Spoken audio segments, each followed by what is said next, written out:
This weekend, I was reading an article in Veja magazine talking about the consequences of the falling birth rate, the effects of this demographic reduction that is happening in Brazil. And while I was reading, there were several parts where I remembered a phrase that says the following: never attribute to malice that which is adequately explained by stupidity or ignorance.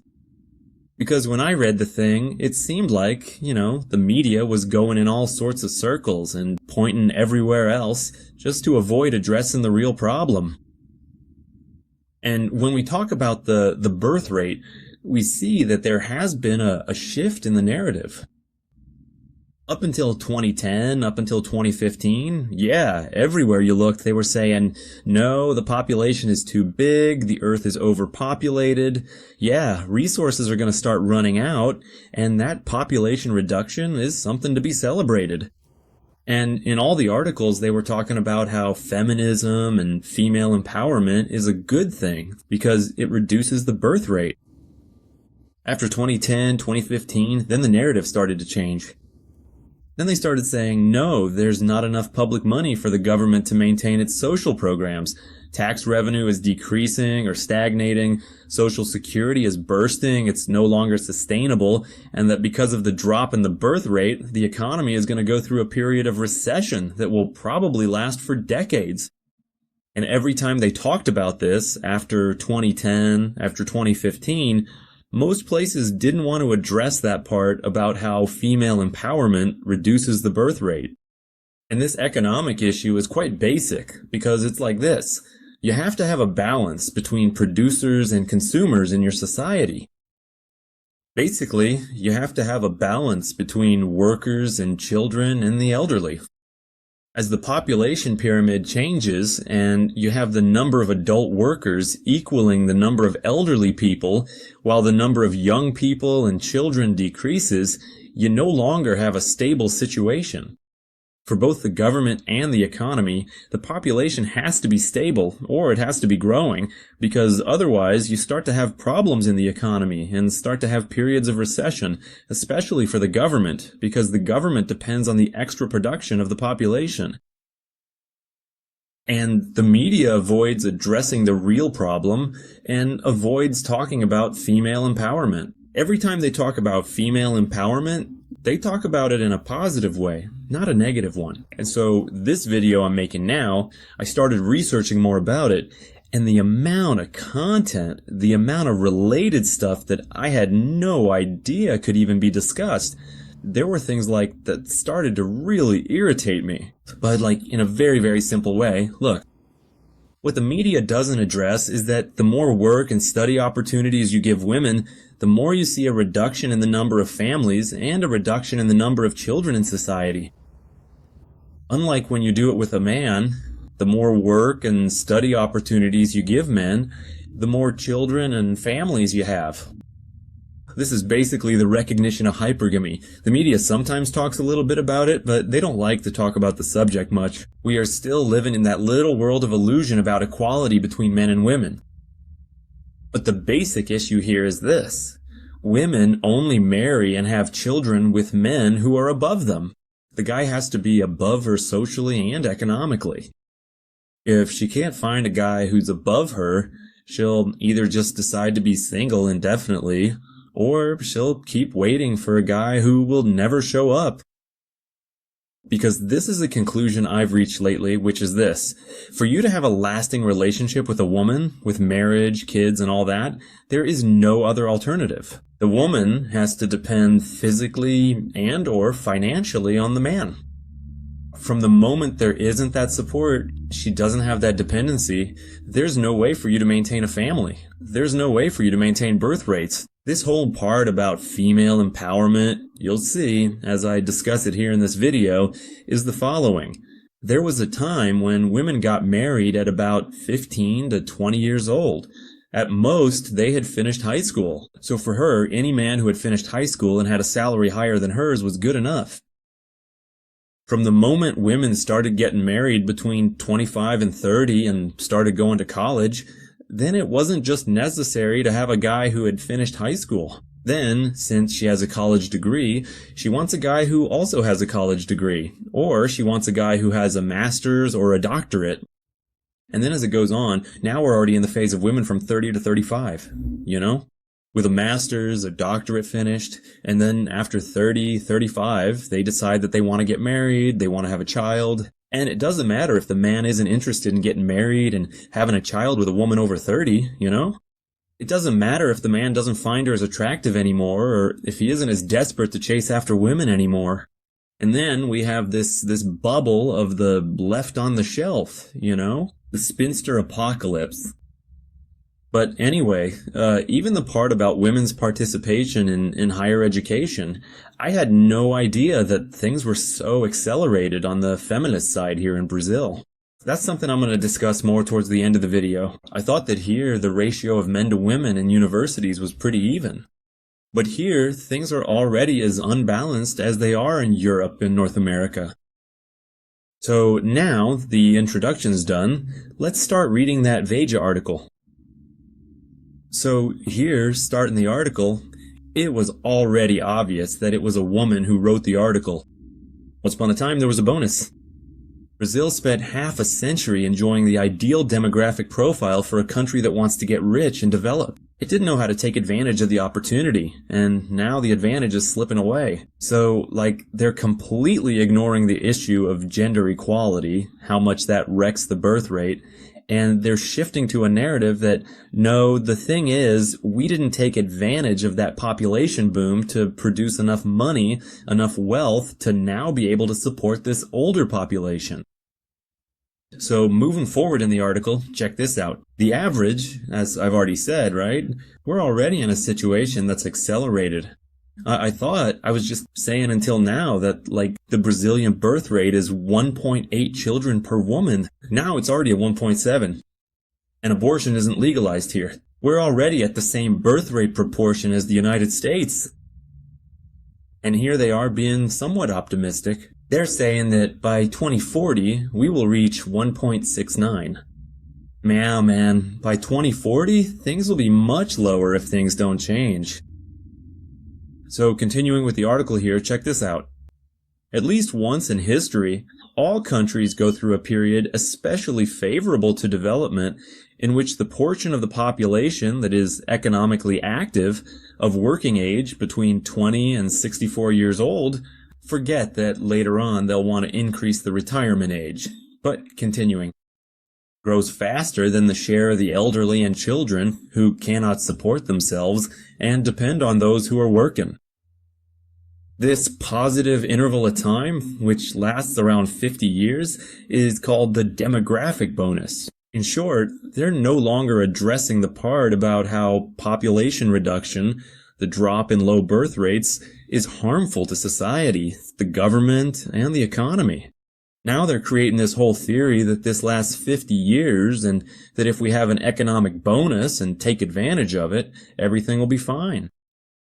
Continuing, look, with more people inside than outside the labor market, wealth is generated and it becomes easier to promote education, health, and quality of life. So look, Veja is that oppressive right-wing capitalist magazine. But these guys are defending Keynesianism? They're advocating for public health, security, education, and more resources for the government to provide this to the population. A person shouldn't have to have money to pay for this out of their own pocket. They should have to depend on the government. Continuing, well managed, the demographic bonus is the gateway to the developed world. Just like I said, the developed world to them are those socialist states in Europe that are now screwing themselves over and aren't sustainable in the slightest. Continuing, look, poorly utilized, it's the loss of a golden opportunity to jump to the next level. Brazil, unfortunately, lost it. Is that idea they're promoting about the lost decades? The Brazilian window opened in 1970 and would close in 2023, meaning it was already a tight deadline to turn around a table piled high with problems.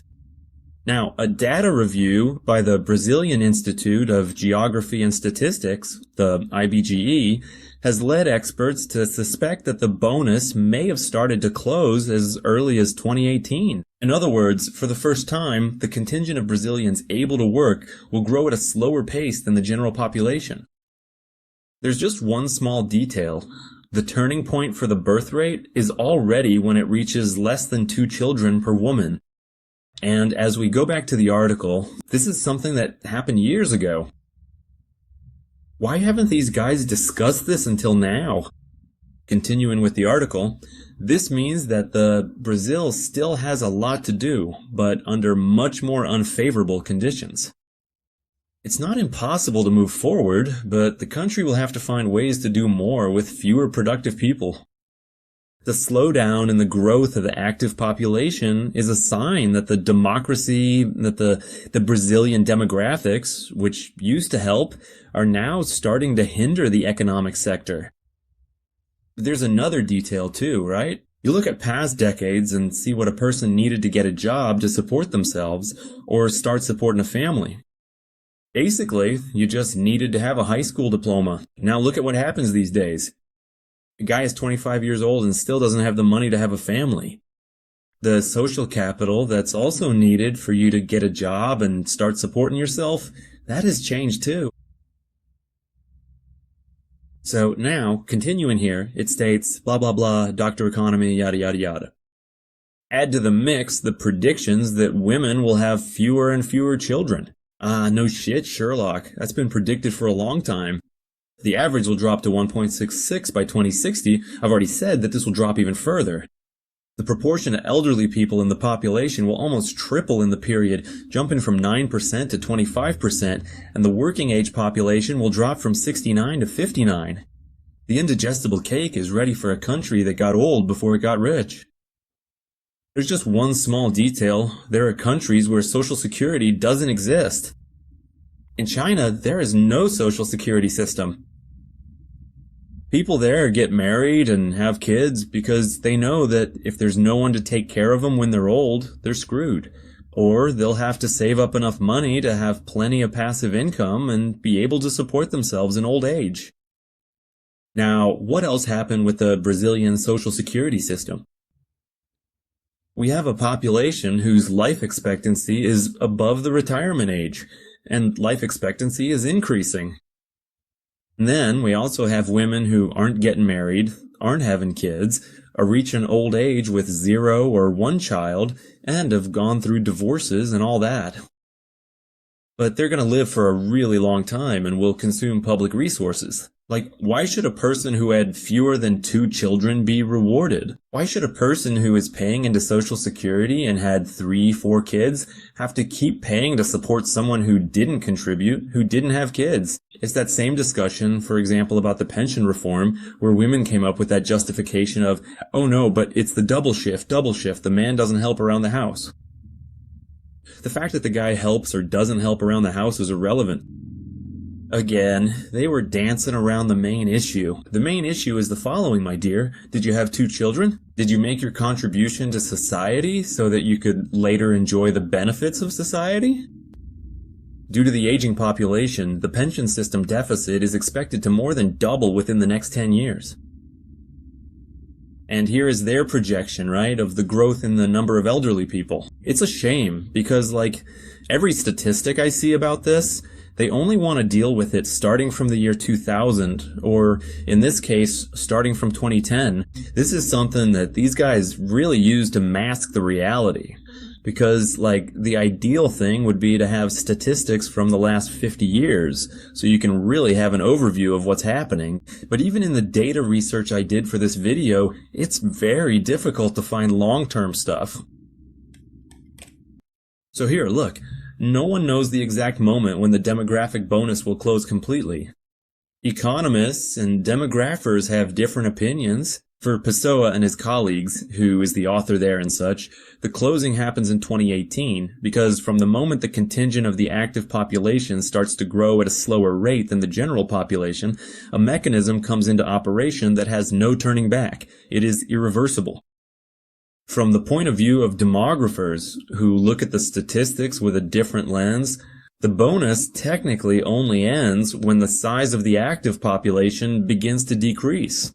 The phenomenon is predicted to happen, according to them, in 2037. But the thing is, you have to see if there are opportunities for this active population, because I don't remember how many millions it was, but Brazil already has a pretty high number of people who aren't working and aren't looking for work.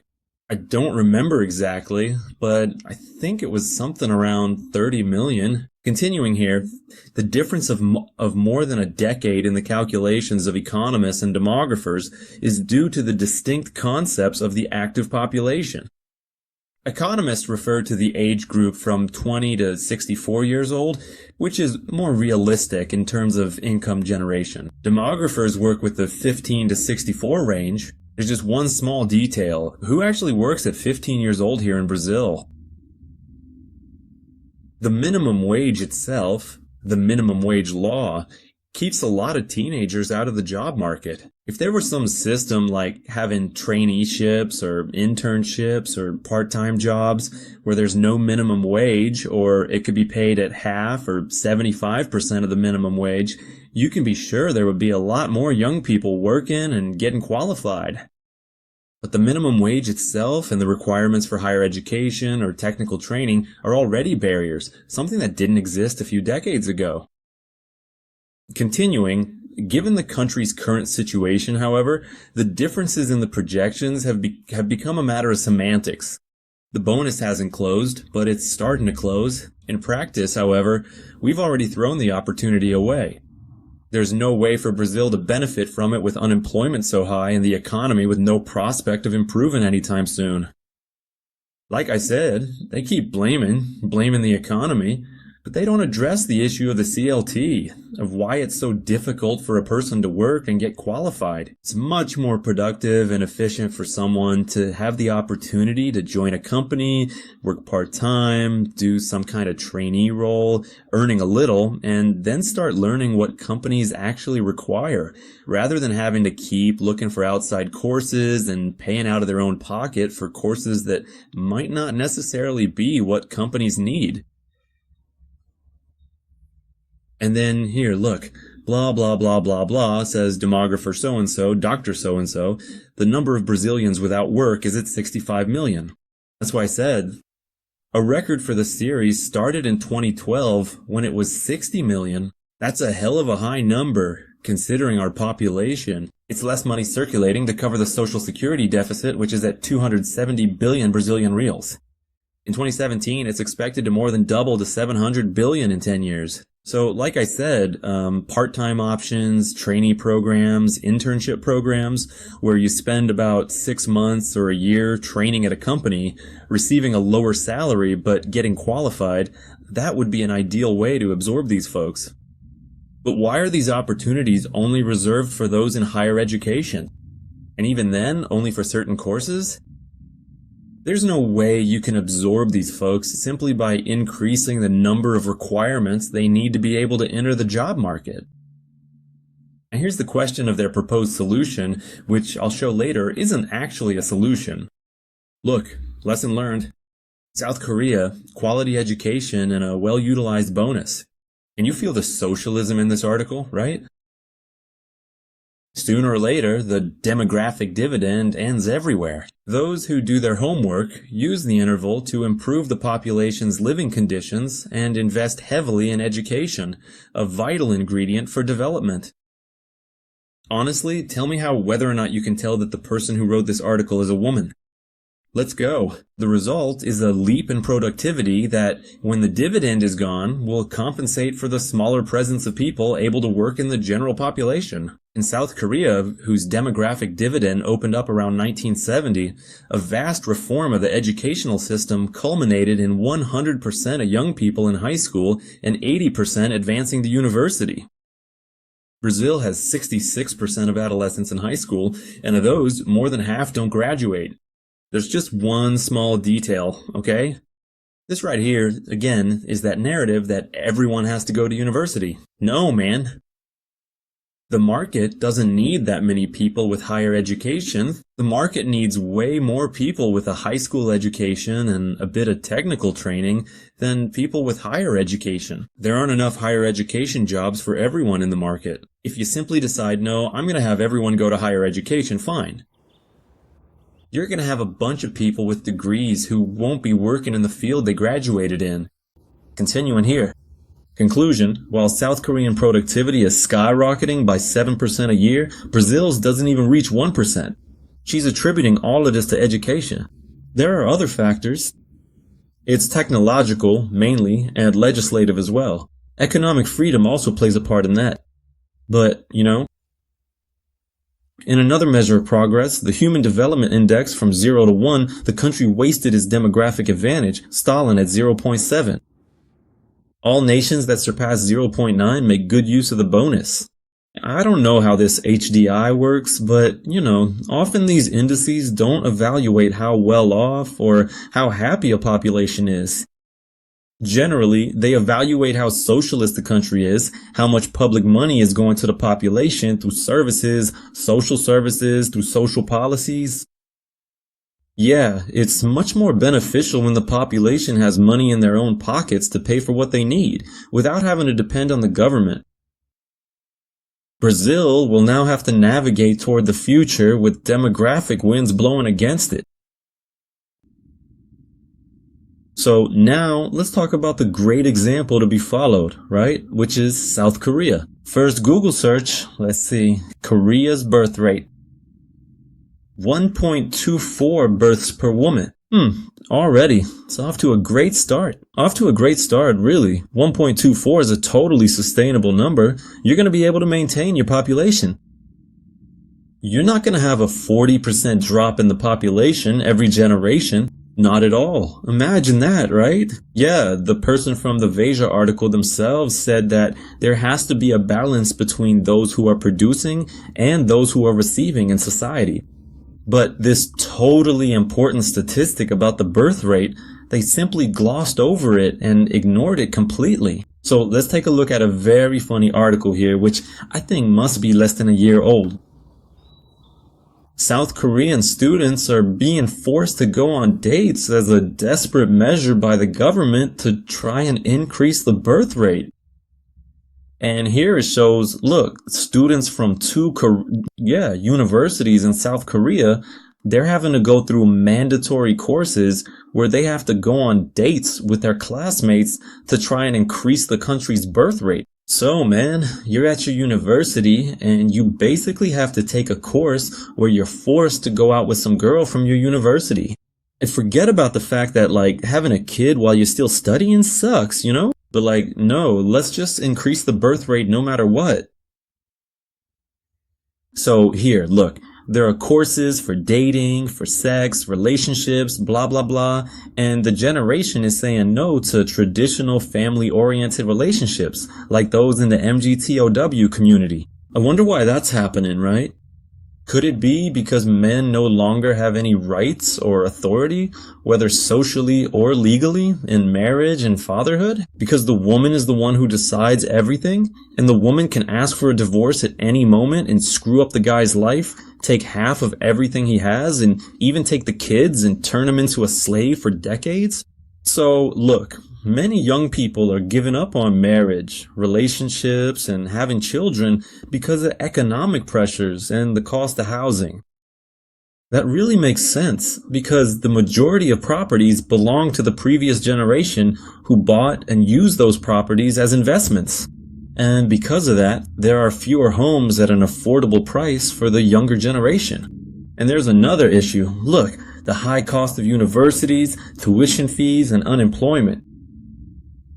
The woman who wrote the Vesa article didn't mention this at any point, that there might be unemployment and the cost of higher education in Korea. In her mind, all of this is just magic, It's just a matter of throwing public government money at it and it gets solved.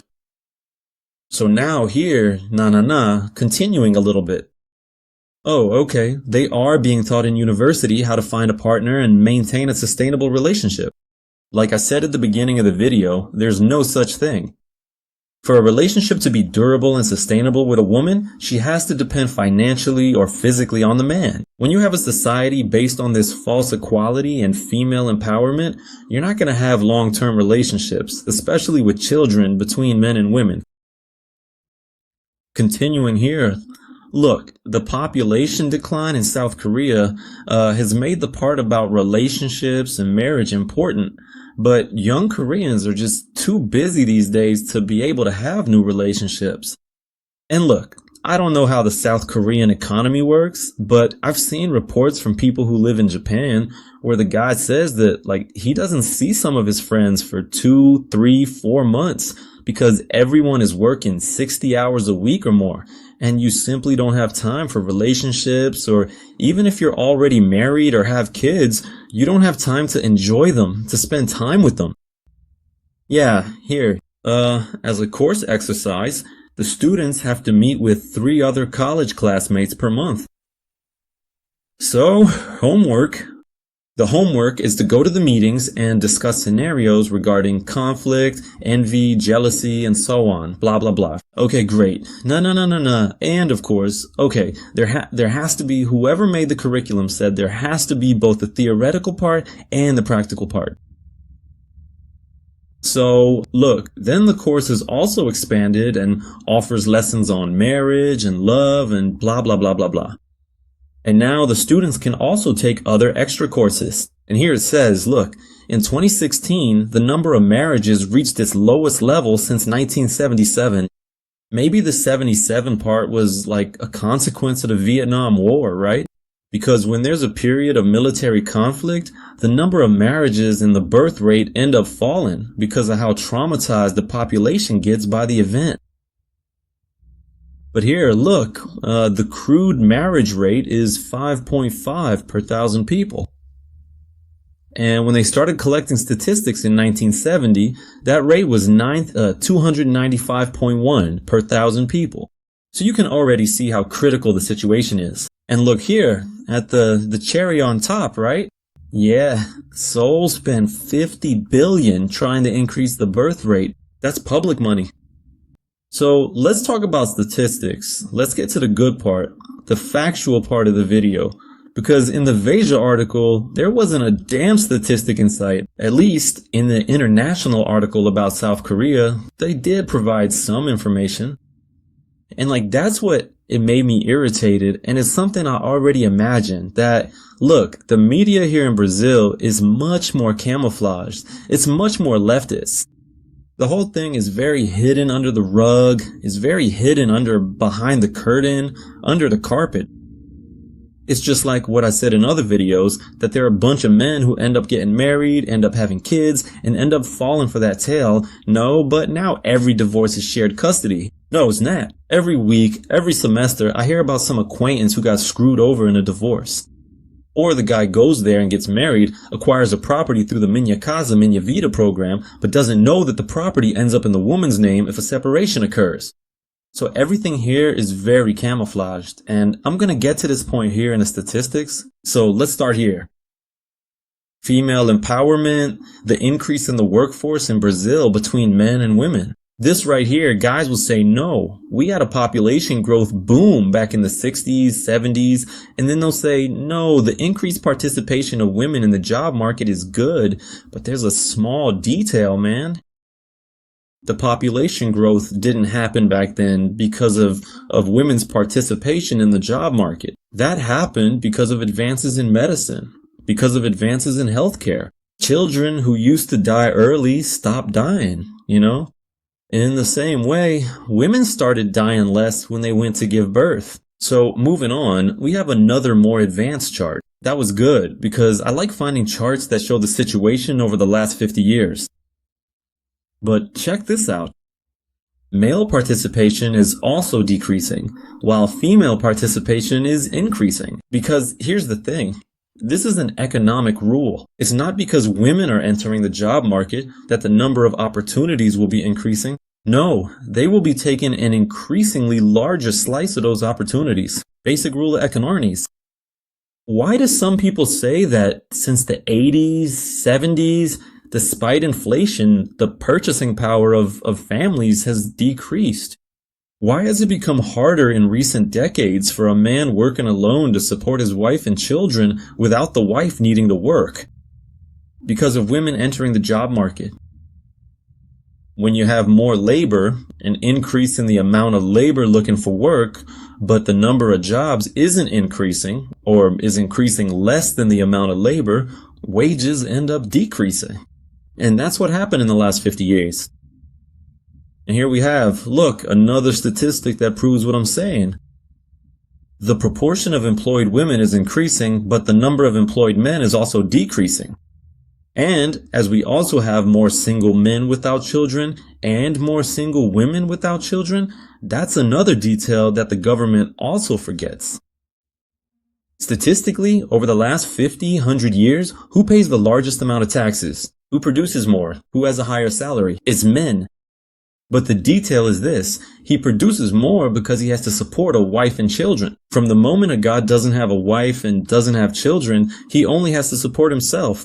He starts to have a better work-life balance. He starts producing less, and the government's tax revenue also starts to decrease. Now, here is the point in question that annoyed me. There's all this discussion about gender inequality, the part where women have fewer leadership positions, women receive lower salaries. But look at this statistic. It's not just participation in the labor market, it's participation in universities. Okay. 1970. I didn't know about this. I thought it would only be from 2000 or from now on that the number of women in higher education would have surpassed men. No, man. The number of women in higher education surpassed the number of men in 1980. If they are receiving all these resources, whether private, attending private college where the family is paying, or public through federal and state universities, if they are receiving these resources, put it there. 1980, 90, 2000, 2010, almost 2020. For almost 40 years, they've been receiving these resources from society. Why are they still producing less? Why do they have lower salaries? Why haven't they reached equality with men? So let's continue here. Look, another one. Higher education in Brazil by gender. This is a current statistic, taking the different regions of Brazil. So you see, okay, the distribution's fine, but in the southeast, it's already a much higher number. But now is the interesting part, you know? We are pouring this amount of resources into women so they can work and support themselves and truly become partners to men, partners on an equal footing to contribute, you know? Proportion of unemployed women with a completed higher education degree by metropolitan region. So we see that, like in 2003, we already had a number of women who go to college but end up unemployed. They don't work. And you can see that this proportion is increasing.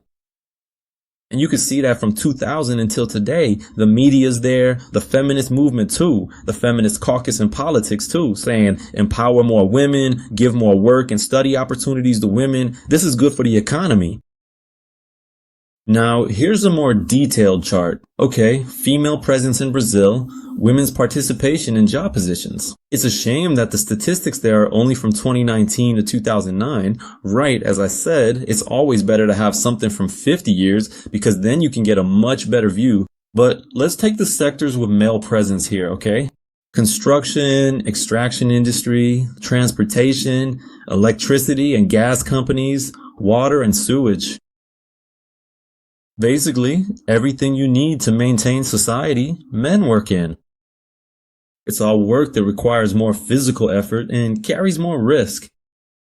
If it's something that requires more effort and has more risk, logically the salary is going to be higher.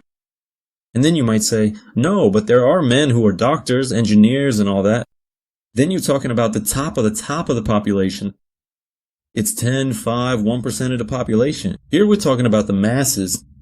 All the areas that are necessary to sustain and maintain society, it's men who work in them. Where do women work? Healthcare. Usually it's more nursing roles and I don't know what else and all that. One or another is a doctor, but we know that a female doctor doesn't produce as much as a male doctor because she ends up getting married and having children or stops working or starts working less. Social services, translate that to public serving. They don't work, they don't produce, they absorb.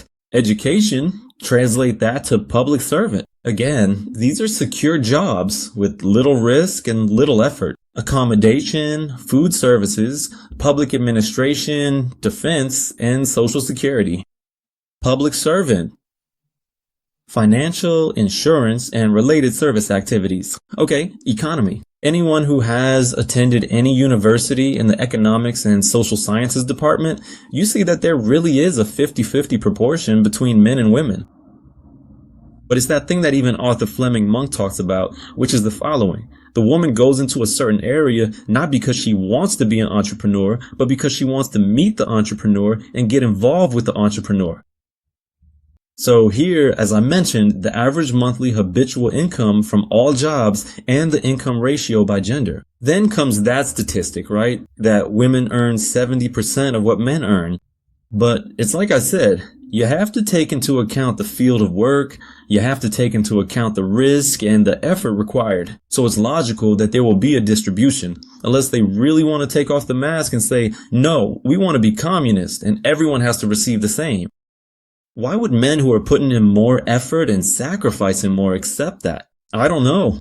I don't think they would accept it. And then, in the same way we dealt with women who are increasingly pursuing higher education and aren't even supporting themselves, let's look at that. Income. People 16 years or older without their own income. So you see that, look, regardless of the level of education, basic, high school, higher education, women are still the most dependent in society. They're going to be dependent on family, the government, a husband, a boyfriend. But anyway, it's a pretty high proportion. And then there's that detail. Like I said, men sacrifice themselves more. They do more stressful, more demanding jobs that carry more risk. This reflects on the life expectancy of the Brazilian worker. But here's the thing, like I said, as men no longer have wives or children, the tendency is for the life expectancy between men and women to get closer. Actually, in recent news, they're already making a fuss, saying that women's life expectancy is decreasing more than men's. But even so, men are still dying more, in higher proportions. And now the last graph. Just to show you how the IBGE and the government think men will keep sacrificing themselves for society, for their families, look at the projection they have for life expectancy between men and women for 2060. Look at the last graphs. Simply put, from 75 on, even before that, from 69. Look at the number of men the government expects to die to keep the system we have going. Tell me, do you think this graph is realistic? Do you think men are going to accept this shitty deal in exchange for nothing? I'd say no. And by the way, there was even an interview the DJ did with Michael Combs on his channel in that The DJ's Inferno series, where he told a story, about some monastery in Asia where men and women have the same activities, the same routines, and the men and women they have the same life expectancy. I think it was 85, 89 years old. So look, there's no reason at all for men to be living less than women. If men are living less than women, it's because they are sacrificing themselves for society.